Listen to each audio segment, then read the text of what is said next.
नवरात्रि के पावन पर्व में चौथा दिन मां कूष्मांडा की उपासना को समर्पित होता है। इस दिन भक्त पूरे श्रद्धा और विश्वास के साथ मां की पूजा करते हैं और उनसे सुख, समृद्धि तथा उत्तम स्वास्थ्य की कामना करते हैं। मां कूष्मांडा को सृष्टि की आदि शक्ति माना जाता है, जिनके मंद हास्य से पूरे ब्रह्मांड की उत्पत्ति हुई।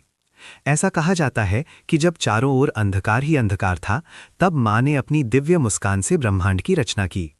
इसी कारण इन्हें आदि शक्ति और सृष्टि की जननी कहा जाता है। जो भक्त सच्चे मन से इनकी आराधना करता है, उसके जीवन से सभी कष्ट दूर होते हैं और उसे सुख शांति का आशीर्वाद प्राप्त होता है। नवरात्रि 2026 में मां कूष्मांडा की पूजा का दिन विशेष महत्व रखता है।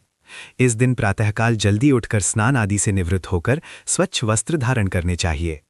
पूजा के स्थान को पहले अच्छी तरह साफ कर लेना चाहिए और फिर वहां एक चौकी स्थापित करनी चाहिए। चौकी पर लाल या पीला कपड़ा बिछाकर मां की प्रतिमा या चित्र स्थापित करें। इसके साथ ही कलश स्थापना भी करें। कलश में स्वच्छ जल भरकर उसमें आम के पत्ते और नारियल रखें। यह कलश शुभता और समृद्धि का प्रतीक माना जाता है। मां कूष्मांडा की पूजा में विशेष रूप से हरे रंग का महत्व होता है। इस दिन हरे वस्त्र धारण करना अत्यंत शुभ माना जाता है। पूजा करते समय मां को हरे फूल, फल, माला और प्रसाद अर्पित करें। इसके बाद हाथ में अक्षत और फूल लेकर मां का ध्यान करें और संकल्प लें कि आप पूरे विधि विधान से पूजा करेंगे। संकल्प लेते समय अपने मन की इच्छाओं को भी मां के सामने व्यक्त करें।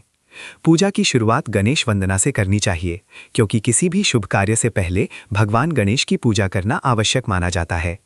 इसके बाद मां कूष्मांडा का ध्यान करते हुए उनका आवाहन करें। धूप, दीप, फूल, रोली, चावल और नैवेद्य अर्पित करें। मां को मालपुआ या मीठा प्रसाद विशेष रूप से प्रिय होता है, इसलिए इसे अवश्य चढ़ाना चाहिए। इसके साथ ही फल, पान, सुपारी और लौंग इलायची भी अर्पित की जा सकती है। मां कूष्मांडा की पूजा में मंत्रों का विशेष महत्व होता है। ओम देवी कूष्मांडायाय नमः मंत्र का जाप करना अत्यंत लाभकारी माना जाता है। इस मंत्र का कम से कम 108 बार जाप करने से मां की कृपा प्राप्त होती है और जीवन के सभी कष्ट दूर होते हैं। इसके अलावा दुर्गा सप्तशती का पाठ करना भी अत्यंत शुभ फलदायी होता है। शुभ मुहूर्त की बात करें तो नवरात्रि के चौथे दिन ब्रह्म मुहूर्त में उठकर पूजा करना सबसे उत्तम माना जाता है। प्रातःकाल लगभग 4:30 बजे से 6 बजे तक का समय अत्यंत शुभ होता है। इसके अलावा अभिजीत मुहूर्त, जो लगभग दोपहर 11:45 से 12:30 के बीच होता है, उसमें भी पूजा की जा सकती है। सायंकाल का समय भी पूजा के लिए उपयुक्त होता है। विशेषकर सूर्यास्त के बाद दीप जलाकर आरती करना अत्यंत शुभ माना जाता है। पूजा के दौरान मन को पूरी तरह शांत और एकाग्र रखना चाहिए। किसी भी प्रकार का नकारात्मक विचार मन में नहीं लाना चाहिए। मां कूष्मांडा की पूजा में भक्ति और विश्वास सबसे महत्वपूर्ण होते हैं। यदि सच्चे मन से पूजा की जाए तो मां अवश्य प्रसन्न होती हैं और अपने भक्तों की सभी मनोकामनाएं पूर्ण करती हैं। इस दिन व्रत रखने का भी विशेष महत्व होता है। व्रत रखने वाले भक्त पूरे दिन फलाहार करते हैं और केवल एक समय भोजन ग्रहण करते हैं। व्रत के दौरान सात्विक भोजन ही करना चाहिए और लहसुन प्याज से परहेज करना चाहिए। व्रत रखने से शरीर और मन दोनों शुद्ध होते हैं और आध्यात्मिक उन्नति होती है। मां कूष्मांडा को अष्टभुजा देवी भी कहा जाता है, क्योंकि इनके 8 हाथ होते हैं। इनके हाथों में कमंडल, धनुष, बाण, कमल, अमृत कलश, चक्र, गदा और जपमाला होती है। इनका वाहन सिंह है, जो शक्ति और साहस का प्रतीक है। मां का यह स्वरूप भक्तों को ऊर्जा, उत्साह और आत्मविश्वास प्रदान करता है। कथा के अनुसार जब सृष्टि की रचना नहीं हुई थी, तब चारों ओर केवल अंधकार था। उसी समय मां कूष्मांडा ने अपनी दिव्य मुस्कान से ब्रह्मांड की रचना की और प्रकाश का संचार किया। इसीलिए इन्हें आदि शक्ति और सृष्टि की जननी कहा जाता है। जो भक्त इनकी पूजा करता है, उसे रोग, शोक और भय से मुक्ति मिलती है।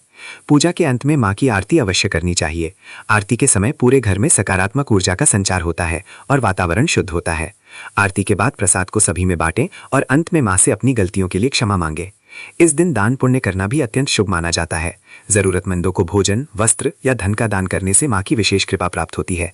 साथ ही गाय को हरा चारा खिलाना भी बहुत पुण्यदायी माना जाता है। मां कूष्मांडा की पूजा से व्यक्ति के जीवन में नई ऊर्जा का संचार होता है। जो लोग मानसिक तनाव, बीमारी या आर्थिक समस्याओं से परेशान हैं, उन्हें इस दिन विशेष रूप से मां की पूजा करनी चाहिए। इससे जीवन में सकारात्मक परिवर्तन आते हैं और सभी बाधाएं दूर होती हैं। नवरात्रि का यह दिन हमें यह सिखाता है कि जीवन में चाहे कितनी भी कठिनाइयां क्यों ना हो, यदि हम सच्चे मन से ईश्वर की आराधना करें तो हर समस्या का समाधान संभव है। मां कूष्मांडा हमें यह प्रेरणा देती हैं कि हमें हमेशा सकारात्मक सोच रखनी चाहिए और अपने कर्मों पर विश्वास करना चाहिए। अंततः यह कहा जा सकता है कि नवरात्रि का चौथा दिन अत्यंत पवित्र और शुभ होता है। इस दिन मां कूष्मांडा की विधि पूर्वक पूजा करने से जीवन में सुख, समृद्धि और शांति आती है। जो भक्त श्रद्धा और भक्ति के साथ मां की उपासना करता है, उसके जीवन से सभी दुख दूर हो जाते हैं और उसे सफलता प्राप्त होती है। मां का आशीर्वाद प्राप्त करने के लिए केवल सच्ची श्रद्धा और विश्वास की आवश्यकता होती है।